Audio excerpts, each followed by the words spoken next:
Ini betul-betul ikut SOP ni. Pakai mask.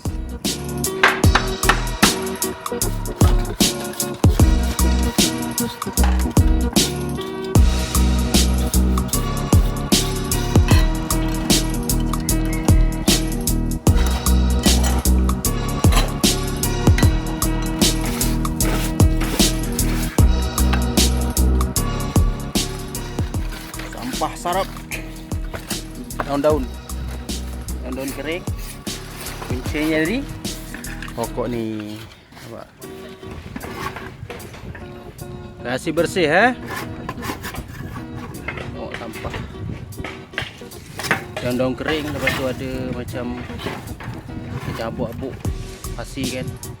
Dia berkumpul dekat gutter tu. So kita orang bersihkan sekali.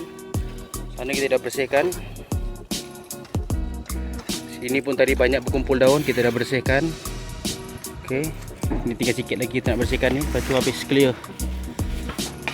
Alright.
Cuba tarik.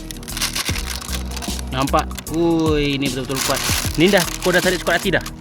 Dah tarik kuat. Cuba tarik kuat. Tengok. Betul-betul kuat gam dia. Dia akan tertutup rapi macam tu. Nampak melekat.